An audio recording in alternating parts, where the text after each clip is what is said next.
नमस्कार। नमस्कार। आज हम इतिहास के एक ऐसे अध्याय पर बात करने जा रहे हैं जो वीरता, त्रासदी और आत्म बलिदान की एक बहुत ही असाधारण कहानी है। जी। हम बात कर रहे हैं महारानी पद्मिनी और चित्तौड़ के उस जौहर की जिसने इतिहास पर एक गहरी छाप छोड़ी है। बिल्कुल, और ये एक ऐसी घटना है जिसके बारे में बहुत कुछ कहा सुना गया है ना? लेकिन इसको समझना आज भी उतना ही, मैं कहूँगा, जटिल और जरूरी है। हाँ। ये सिर्फ एक कहानी नहीं है, ये उस दौर के जो मूल्य थे, समाज था और इंसान का जो जज्बा होता है, उसकी एक झलक है। हमारे पास जो जानकारी है वो एक किताब है, महारानी पद्मिनी, चित्तौड़ का जौहर और साहस, उसके कुछ अंशों पर आधारित है। हाँ। और हमारा इरादा सिर्फ ये नहीं कि हम घटनाएं गिना दें, जी नहीं, बल्कि ये कि इस पूरी कहानी के पीछे का मतलब क्या है, उस समय समाज कैसे सोचता था, और खासकर ये जो शब्द है सम्मान, साहस, इनके मायने क्या थे उस वक्त जिसका प्रतीक ये जौहर बन गया। हाँ, क्योंकि इस तरह की जो एक्सट्रीम घटनाएं होती हैं, उनको समझने के लिए वो ऐतिहासिक संदर्भ, वो कॉन्टेक्स्ट बहुत जरूरी है। बिल्कुल, सतही तौर पर देखने से शायद हम इसकी गहराइयों तक पहुंच ही ना पाएं। आपने सही कहा। वैसे राजस्थान का इतिहास तो भरा पड़ा है ऐसी वीर गाथाओं से, लेकिन महारानी पद्मिनी और चित्तौड़ के जौहर की कहानी में एक पता नहीं, एक खास किस्म का आकर्षण है और शायद एक गहरा दर्द भी है जो इसे बहुत अलग बनाता है। तो चलिए इस किताब के अंशों के जरिए इस कहानी को थोड़ा और समझते हैं, इसकी परतों को खोलते हैं। कहाँ से शुरू करें? शायद महारानी पद्मिनी के परिचय से। हाँ, ये ठीक रहेगा। किताब के हिसाब से देखें तो महारानी पद्मिनी सिर्फ चित्तौड़ या मेवाड़ तक ही सीमित नहीं थी। उनकी जो ख्याति थी वो दूर दूर तक फैली हुई थी। हाँ, किताब में लिखा है कि उनकी सुंदरता और उनकी बुद्धिमत्ता दोनों की ही चर्चा पूरे भारत में थी। ये बात मुझे दिलचस्प लगती है। अक्सर ऐतिहासिक विवरणों में रानियों का जिक्र सिर्फ उनकी खूबसूरती के आसपास ही होता है। सही बात है। यहाँ बुद्धिमत्ता पर भी उतना ही जोर है। ये वाकई एक महत्वपूर्ण पहलू है। उस जमाने के साहित्य या इतिहास लेखन में जहां अक्सर महिलाओं को एक लिमिटेड रोल में दिखाया जाता था, हाँ। किसी रानी के सुंदरता के साथ साथ उसकी बुद्धि का भी उतना ही जिक्र होना, ये दिखाता है कि उनका व्यक्तित्व कितना प्रभावशाली रहा होगा। हाँ। ये सिर्फ शारीरिक सौंदर्य की बात नहीं थी, ये उनकी समझ, उनके विचार, शायद उनकी सलाह देने की क्षमता, उनके निर्णयों का प्रभाव, ये सब उसमें शामिल था। हाँ। इससे ये एहसास होता है कि वे सिर्फ राजा की पत्नी नहीं थी, बल्कि अपने आप में एक शक्ति, एक प्रेरणा का स्रोत रही होंगी। और शायद यही असाधारण ख्याति दिल्ली के सुल्तान अलाउद्दीन खिलजी के कानों तक भी पहुंची। किताब के मुताबिक खिलजी के चित्तौड़ पर चढ़ाई करने का एक बड़ा कारण महारानी पद्मिनी की बस एक झलक पाने की उसकी जबरदस्त इच्छा थी। अब ऐतिहासिक तौर पर देखें तो क्या किसी शासक की व्यक्तिगत इच्छा इतने बड़े मिलिट्री कैंपेन का मुख्य कारण हो सकती है? ये थोड़ा नाटकीय नहीं लगता? देखिए, इतिहास में ऐसा हुआ है। शासकों की जो व्यक्तिगत महत्वाकांक्षाएं होती हैं, उनकी इच्छाएं और कभी-कभी तो जुनून, वो बड़ी घटनाओं का कारण बने हैं। अच्छा। ये कहना मुश्किल है कि ये सिर्फ यही कारण था। राजनीतिक विस्तार, सामरिक विस्तार की इच्छा, वो तो खिलजी की नीति का हिस्सा थी ही। हाँ, चित्तौड़ का किला भी तो महत्वपूर्ण था। बिल्कुल, सामरिक दृष्टि से बहुत महत्वपूर्ण था। लेकिन ये किताब इस व्यक्तिगत इच्छा को, यानी पद्मिनी को पाने की चाहत को, इस आक्रमण के पीछे एक मुख्य प्रेरक शक्ति के तौर पर बताती है। और ये पहलू इस पूरे टकराव को एक अलग, ज्यादा पर्सनल रंग देता है। हाँ, और किताब इस बात पर जोर देती है कि जब खिलजी की सेना चित्तौड़ पहुंची तो ये लड़ाई सिर्फ जमीन या किले की नहीं रही। इसमें लिखा है, तब ये केवल युद्ध नहीं बल्कि सम्मान और अस्मिता की लड़ाई बन गई। जी। ये वाक्य अपने आप में बहुत वजन रखता है। अस्मिता, पहचान, इज्जत। बिल्कुल, ये समझना जरूरी है कि उस समय के राजपूत समाज में, खासकर शासक वर्ग में, सम्मान या क्षत्रिय धर्म का मतलब क्या था। ये सिर्फ पर्सनल इज्जत की बात नहीं थी, ये उनके कुल, उनकी परंपराओं और खास तौर पर स्त्रियों की पवित्रता और गरिमा से जुड़ा हुआ था। अच्छा। तो खिलजी का आक्रमण, और खासकर अगर उसका जो बताया गया उद्देश्य महारानी को पाना था, तो ये सीधे सीधे चित्तौड़ के गौरव और अस्मिता पर हमला माना गया होगा। हाँ। इसलिए लड़ाई का रूप बदल गया। ये अस्तित्व और आत्मसम्मान की, वजूद और इज्जत की जंग बन गई। और चित्तौड़ ने इस चुनौती का सामना भी फिर पूरे जोर से किया होगा। किताब में जिक्र है कि चित्तौड़ के वीरों ने बड़ी बहादुरी से लड़ाई लड़ी। हालांकि ये भी कहा गया है कि दुश्मन की सेना बहुत बहुत बड़ी थी। हाँ, चित्तौड़ का प्रतिरोध वीरतापूर्ण था, इसमें तो कोई शक नहीं। राजपूतों की युद्ध कुशलता, उनका बलिदान, ये सब इतिहास में प्रसिद्ध है। जी। चित्तौड़ का किला भी अपनी बनावट और ऊंचाई के कारण मतलब अभेद्य माना जाता था। पर हमें ये भी ध्यान रखना होगा कि वो दिल्ली सल्तनत की एक संगठित और बहुत विशाल सेना का सामना कर रहे थे। किताब युद्ध की भीषणता का इशारा देती है। सोचिए, महीनों तक चलने वाला घेरा, किले की दीवारों पर लगातार हमले, रसद भी सीमित होती होगी। हाँ, और बाहर से मदद की उम्मीद भी नहीं। बिल्कुल। ऐसे में रक्षकों का हौसला बनाए रखना, हर हमले का जवाब देना कितना मुश्किल रहा होगा।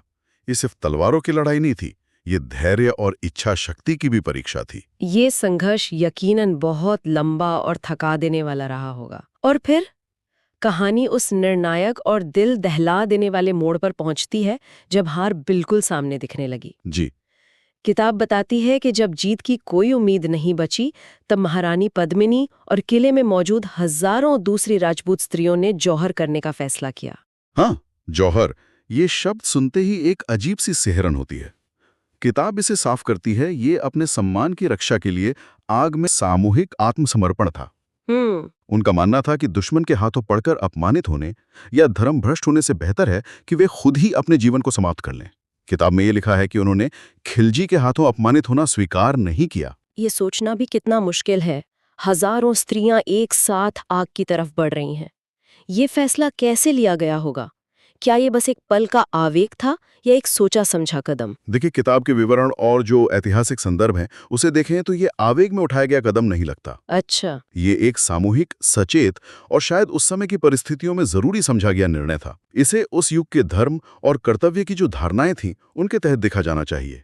जौहर से पहले पुरुष साका करते थे, मतलब केसरिया बाना पहनकर किले के दरवाजे खोलकर दुश्मन पर आखिरी आत्मघाती हमला। जब पुरुषों को लगता था कि अब वे स्त्रियों की रक्षा नहीं कर पाएंगे और हार तय है, तब जौहर का निर्णय लिया जाता था। अच्छा। ये दुश्मन को एक जीत का सुख नहीं देना था, बल्कि अपनी शर्तों पर अपनी गरिमा को बनाए रखते हुए मौत को गले लगाना था। ये हार में भी एक तरह की आखिरी अवज्ञा थी।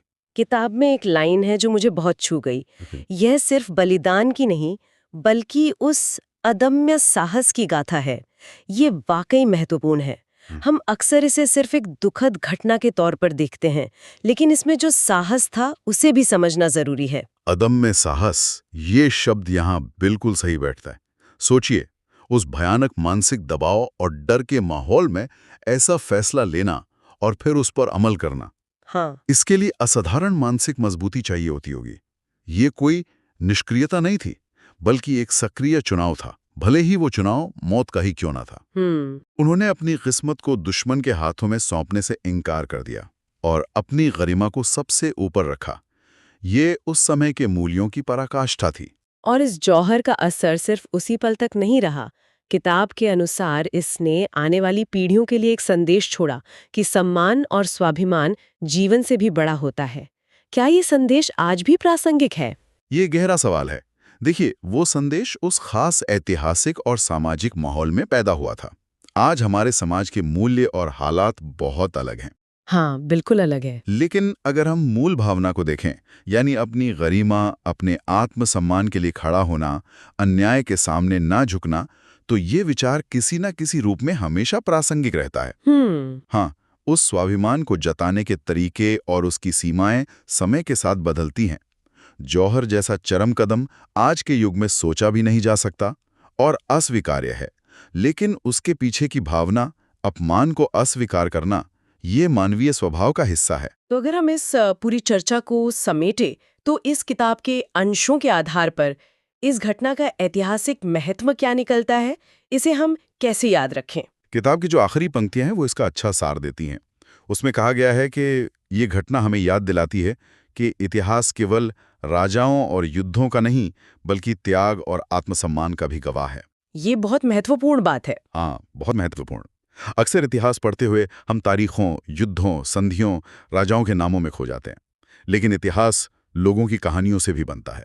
उनके विश्वास, उनके मूल्य, उनके बलिदान, इन सब से भी बनता है। जी। महारानी पद्मिनी और चित्तौड़ का जौहर हमें इतिहास के उस मानवीय पक्ष की याद दिलाता है, उन भावनाओं की, उन दुविधाओं की और उन असाधारण फैसलों की जो लोगों ने मुश्किल हालातों में लिए। मतलब ये घटना हमें सिर्फ अतीत के बारे में नहीं बताती, बल्कि ये मानवीय गरिमा, व्यक्तिगत और सामूहिक सम्मान, इन जैसे सवालों पर भी सोचने को मजबूर करती है कि आखिर ये चीजें कितनी कीमती हो सकती हैं। निश्चित रूप से ये दिखाती है कि इतिहास में ऐसे पल आए हैं जब लोगों ने अमूर्त चीजों को, जैसे इज्जत, स्वाभिमान, अपनी पहचान को अपने भौतिक जीवन से भी ज्यादा महत्व दिया।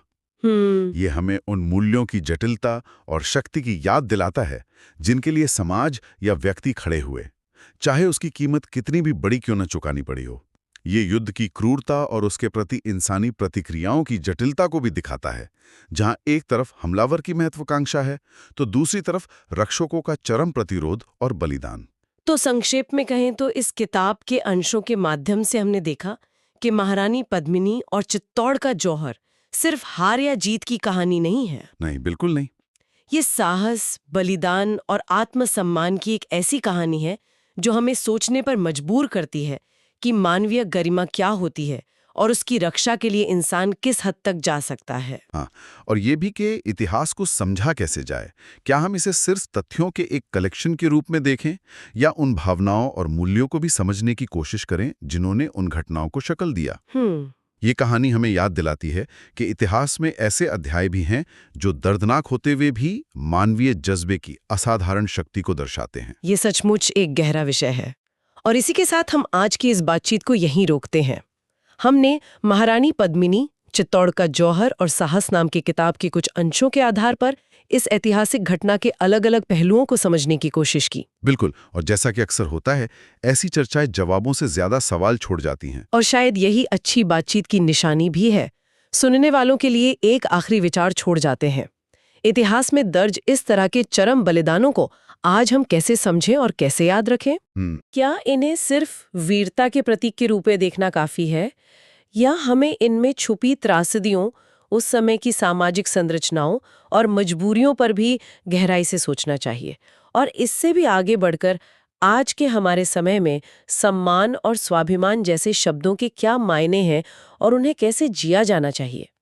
ये ऐसे प्रश्न हैं जिन पर विचार करना जरूरी है। इतिहास हमें केवल अतीत की कहानियां नहीं सुनाता, बल्कि वर्तमान को समझने और भविष्य के बारे में सोचने के लिए नए नजरिए भी देता है।